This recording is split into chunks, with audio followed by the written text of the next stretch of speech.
We're going to hear from Amanda Wheeler next, who many of you will remember worked in Auckland for quite a while. She's now the Professor of Mental Health at Griffith University in Queensland. A pharmacist by background, has worked as a health practitioner, educator and researcher in mental health and pharmacy practice for almost 20 years. She is nationally and internationally recognised for her expertise in these areas, and her research focuses on quality improvement, professional practice, workforce development and capacity building. These themes come together within the common goal of improving outcomes for consumers and carers and are integrated across the full scope of her work. So it's my pleasure to give you Amanda.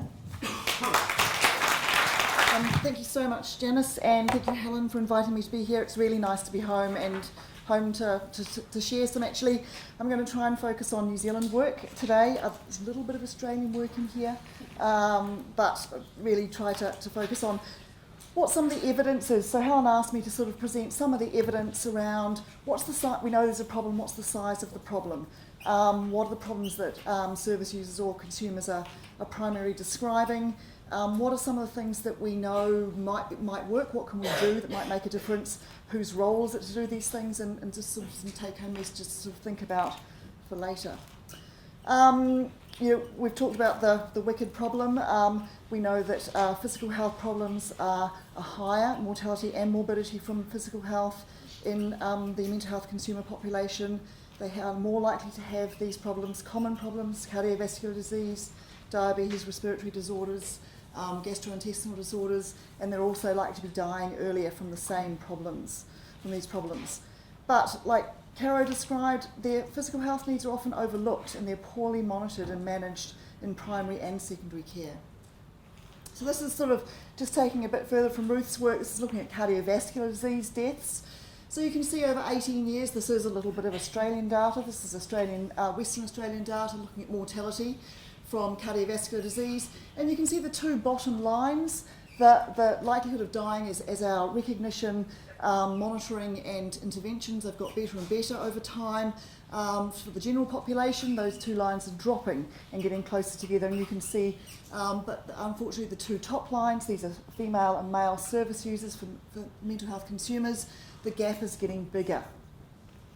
So this is really just saying the same thing as Ruth's work. But satisfaction and quality of life is also lower for people with mental illness who have comorbid physical health problems. And I think we have to remember about the fact that we're not just treating symptoms of mental illness. We need to think about the fact that, like Caro described, that recovery is more than just treating symptoms. It's actually having a good quality of life. And I think for me that's probably the thing we've got to try and achieve when we're trying to reduce physical health problems. So what we did in a service in Auckland is we asked a group of mental health service users who are living in the community how they rated their own quality of life. We used the same questions from the New Zealand Health Survey so that we could compare where mental health consumers rated themselves compared to a large general health population sample from New Zealand. So you can see the blue line is the general population sample, and the red bars are the mental health consumer sample who participated in this survey. So we used the SF36, which is a well-known questionnaire for assessing quality of life, and you can see every single one of those red bars is significantly lower. So the higher the bar, the higher people are rating their quality of life, and every one of those bars is lower, and especially the one that's circle around it, and that's how much emotional and mental health problems are actually having an impact on people's ability to actually live their daily lives. And that was the most significant difference, but all of them were significantly lower. We also asked consumers about what problems they were having with their own health behaviours. So a lot of this, again, we sort of know, but what's the size of the problem? So looking at smoking, so we see that that current smokers was double the rate in the consumer population when compared to the general population. And those that did smoke were smoking more, so they were smoking a lot of cigarettes. In terms of looking at adequate fruit intake and vegetable intake in their diet, again, differences between the consumer population and the general population sample. Exercise activity. participating in 30 minutes a day of activity for 5 or more days a week, there was a significant difference between the two populations. Alcohol use was interesting. I think most people, there's a lot of stereotyping that goes on, and sort of there's an association that mental health consumers all drink lots of alcohol. If you look at actually answering the question who's never consumed any alcohol, in the mental health consumer sample it was over double that of the general population in New Zealand who'd never used alcohol. But those who were using alcohol, who were mental health consumers, were drinking a lot of alcohol. So this helps us think about where we might target particular types of interventions. And then for BMI, in actual fact, the proportion of people who were overweight was higher in the general population in New Zealand, but the proportion of people who were obese was higher in the mental health consumer population. We also asked these consumers about their what they did when they actually had physical health problems and who they went to see. So you can see from the first point there, most people, so 89%, almost 90% of the mental health consumers and 94% of the general population had a GP that they would go to. But when asked whether they would go to them first if they had a physical health problem, a much lower proportion, so 83%, of service users said they would go to their GP first when they were physically unwell, and they predominantly said, a lot of people, they would go to their mental health service first. And this was around, and I've put it as a little bullet point at the bottom of the table, was because they identified they had a trusting relationship with someone there, and that's who they wanted to talk to. But mental health consumers were going to see their GP about as frequently as the general population, and they had, 86% had seen their GP in the last 12 months. What were their reasons for choosing their GP or their primary healthcare provider? You can see in the left-hand column of that table that for the general population, close proximity was one of the most important things, and then being referred either by a friend or by another health practitioner was sort of drove their choice the most. Whereas for mental health consumers, while close proximity was important, so also was having more time to discuss health issues. That was a really important part of their decision making, and also that the primary care provider could also offer specialist services. But cost, you can also see, so cheaper, so it was also started to come into play for the mental health consumer population. We asked the service users what they thought in terms of the quality of care they'd received from their primary care provider, and just less than 20% felt they'd received less care because they had a mental illness. And they primarily attributed this to discrimination or communication issues. Why had they gone to see their GP in the last 12 months? So you can see that in the left-hand side for those first 3 bullet points, that an injury or poisoning and experiencing a mental or emotional health problem were 2 of the main reasons that service users had gone to see their GP, whereas going to see their GP for a routine checkup was the more common reason for the general population sample. What type of activities have been undertaken in their GP visit in the last year? The blue column again is the general population sample, and the red is the service user sample.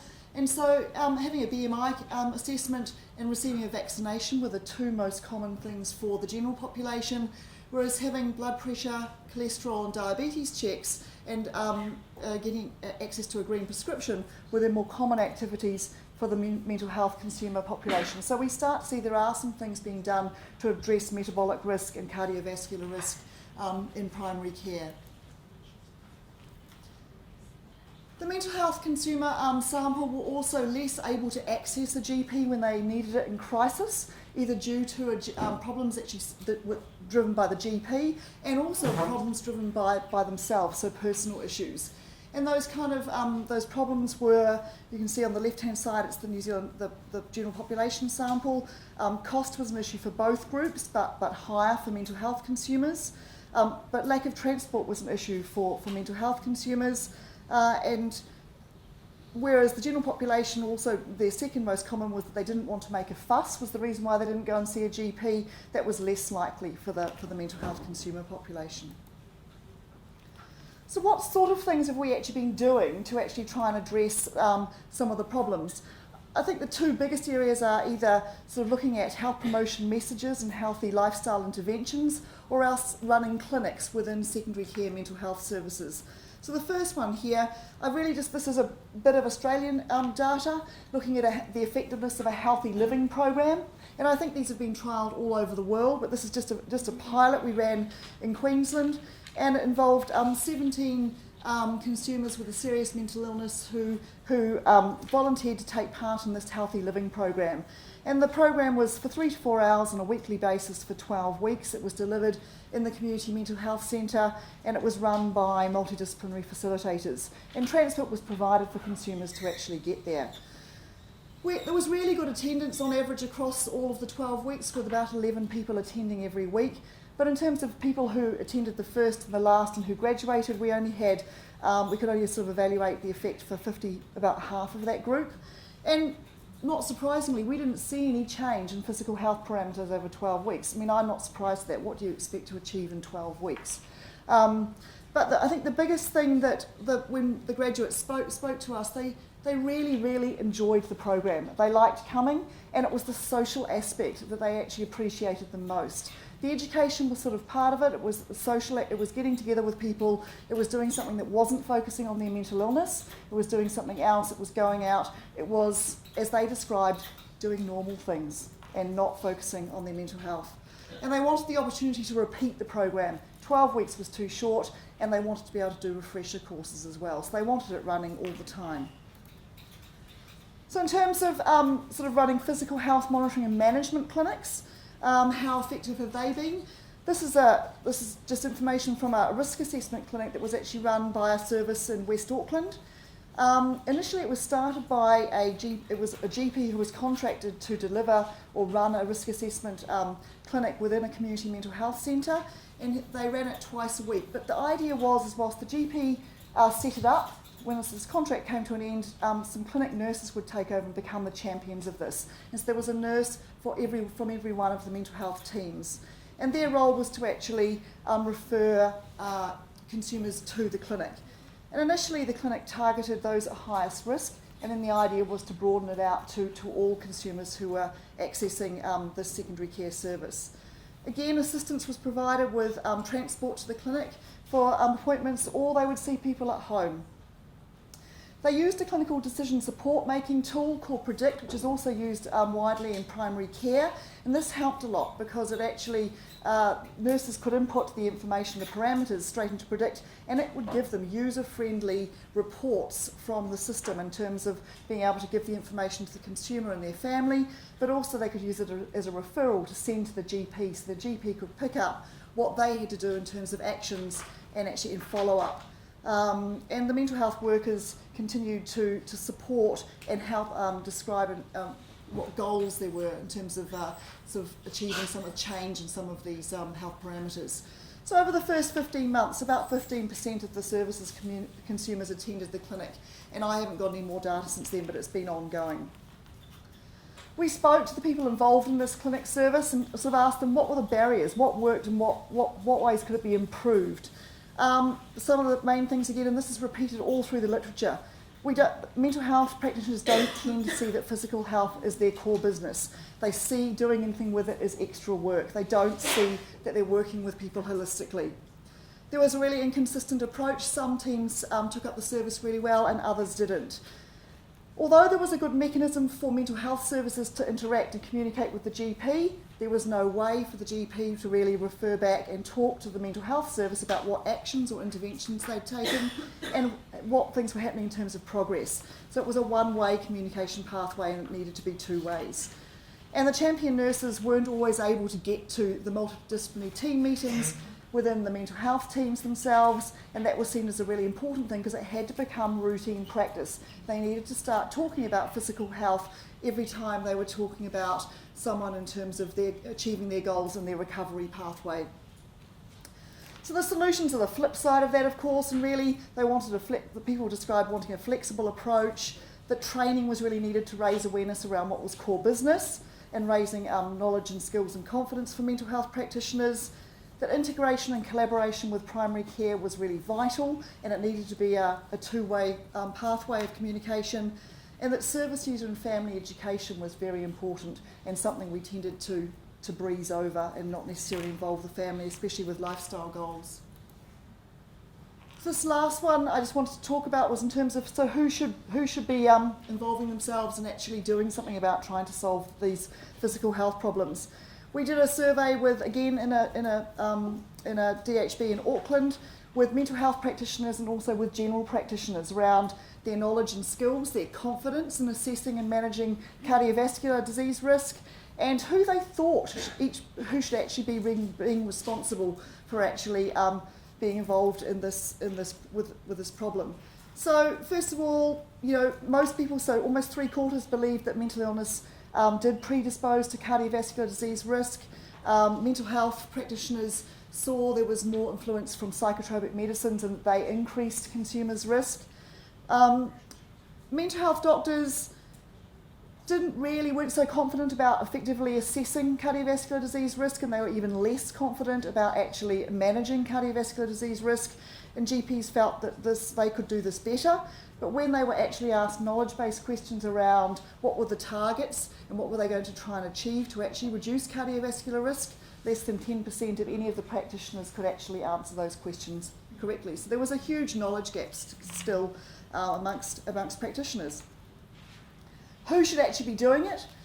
In terms of just assessing cardiovascular disease risk, so 79%, almost 80% of mental health practitioners thought it should be a joint responsibility, that primary care and secondary care were working together, but only 1/3 of GPs thought it should be a joint responsibility. They really saw this as their role. And in terms of managing cardiovascular disease risk, so the actions and the interventions and who should be responsible for those, again, GPs thought it was really their sole responsibility, and mental health practitioners felt less confident about that kind of activity. Everybody felt that mental health services weren't currently able to assess and manage cardiovascular disease risk. No one was in any doubt about that. When they were asked what barriers they thought they were in place to actually stop cardiovascular disease risk and being assessed and managed, the primary thing was the lack of communication between primary and secondary care. That was from both sets of practitioners. Mental health practitioners also said that their lack of knowledge and skills was a big problem, and GPs felt that it was cost for consumers to access primary care services, but also consumer adherence. So they felt there were problems with consumers engaging with primary care and following up with interventions and ability to actually pick up prescriptions and things like that. Solutions, the main thing that both groups identified was improving communication between primary and secondary care, and subsidised GP visits for consumers were the two main things. So really, I think just some of the things that I think are important that have come out of this are that mental health consumers can't be stereotyped as a single group in relation to their health behaviours, and we need to tailor the types of healthy lifestyle programs, physical health promotion messages and interventions to meet individual consumer needs. In terms of workforce education, I think there is still an issue with the fact that physical health is not seen as core business, and we tend to silo our interventions or our work. Confidence and skills, people still need to feel that they have the right knowledge, they have the right resources, they have the right supports to actually work in this space, and there are still boundaries and responsibility issues across the sectors that we still need to iron out. Screening, action, interventions and monitoring are all necessary for effective outcomes, and I think that we've really picked up on the screening aspect, but screening doesn't work if we don't do anything afterwards, and I think it's the actions, the interventions, goal setting and monitoring afterwards that we really fall over with a lot now. I see in consumer records and in clinical files everywhere there's screening till the cows come home, but there's nothing documented about what happened after that. And I think that's the biggest place it falls over. Stigma and discrimination reducing actions are really important, and I've also put oral health up here because I think we just don't address it at all.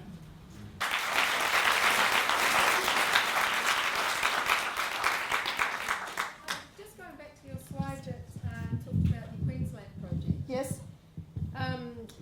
I'm quite interested in the fact that 53% graduated, but then obviously 47% didn't. Was there a screening or a question around how that? It was really Did I miss just life intervenes. You know, that it was a 12-week program, and just because I couldn't get to the last one didn't mean that I didn't think the rest of the program was really important. I see. And it really was, which is why they so much wanted that it was a rolling program and that they could actually come in and out of it and actually choose which ones they were going to and things.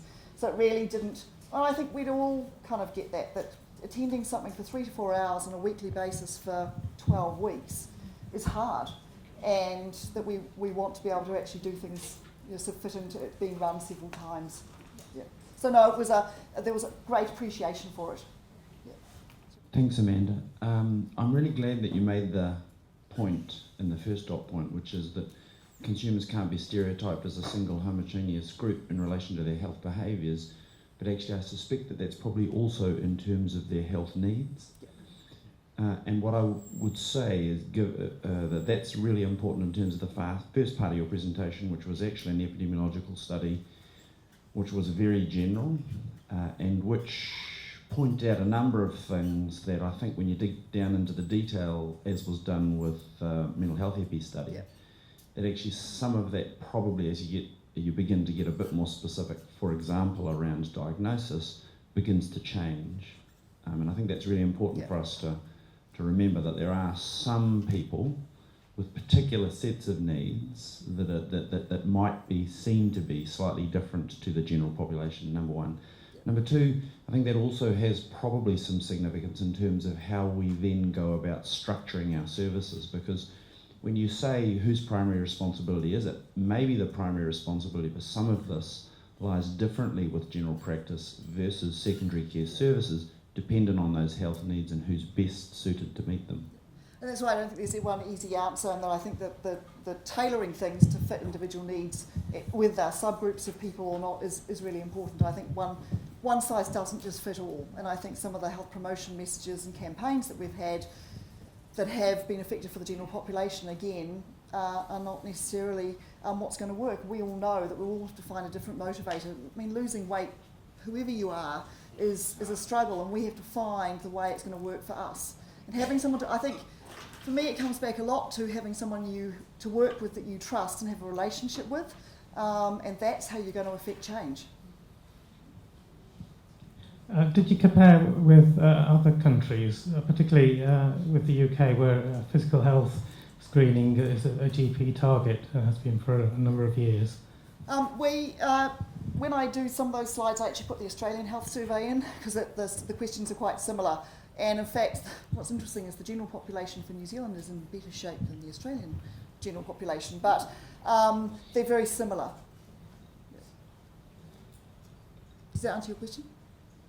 Yeah, I was just thinking about the UK because it's a GP target. Oh, in terms of accessing GPs?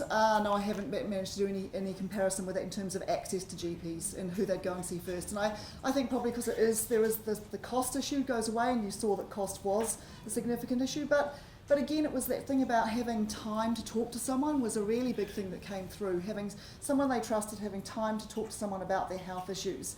And another piece of work we've just done in Australia was with people with any chronic health condition, including mental health, and that they really felt going to a GP, often waiting 2 to 3 weeks to get an appointment to see a GP. Then when they got there was a sign up that said, only please discuss one problem with your GP per time.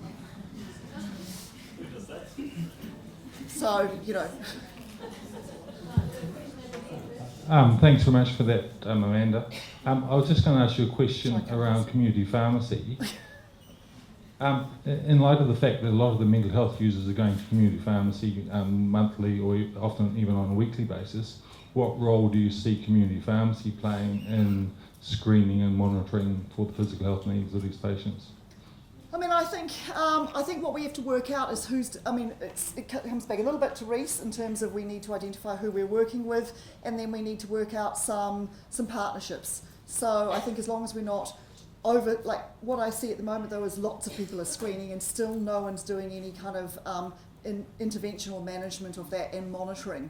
And that, so if we're screening, who's doing the screening, who's doing the follow-up, so we've got some clear pathways, I think, and some integration. But I think I really think anyone who, really, I think it's about meeting the consumer needs, and you meet it in the service and the location and with the people they actually want to work with. Thank you, Amanda. I noticed the healthy lifestyle programs and physical health promotion. Just wonder what your thoughts might be on mental health promotion as one of the ways forward.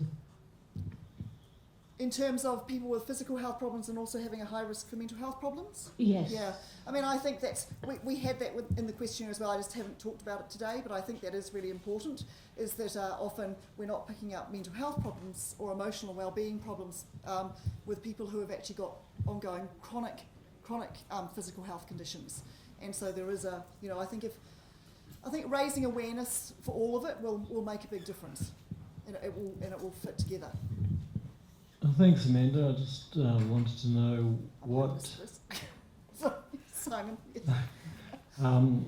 what, in terms of the lifestyle sort of components of some of these intervention, what sort of dietary advice was given?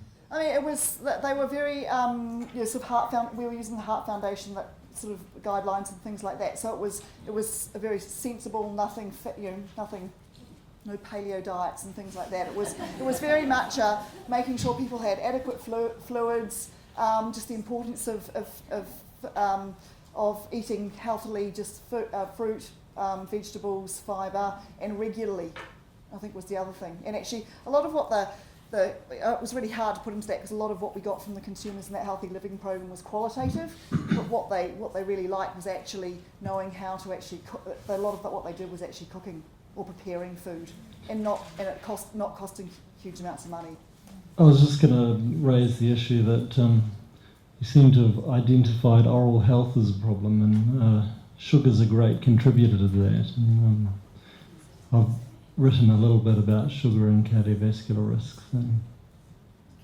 I just want to make a comment, coming from the consumer perspective. I've got major lung disease, and I have to admit that when I went from one experience to the next, my first port of call was actually the psychiatrist, because I was scared that the physical doctors were going to jump onto the mental health before considering, and the stigma and discrimination really reduces my ability to have a discussion with the physical doctors. And I know that when he was talking to my GP, he said, is it objective or subjective? And she was very, it was all just because, I have this mental health diagnosis that is long-standing, and could I actually, like the reality that I could actually have a physical disease seemed to actually be questionable. I don't think your experience is uncommon, unfortunately. Yeah. In regards to the oral health thing, I just wanted to really back Amanda up. That is a huge thing for most of us. Teeth flying like you wouldn't believe. But I don't think that in general it's a sugar thing. It's because our mouths are so dry from the medications that we have to take. That's what seems to cause the issue. And I think a good way of looking at that is looking at comparisons within families. I have 4 siblings and 1 sister. I have 4 brothers and 1 sister. I'm the only one whose teeth are falling out. They're not mad. Well, they are, but they don't take medication. So that's just my perspective. Well, thank you again, Amanda, and please join with me in thanking you for raising this issue.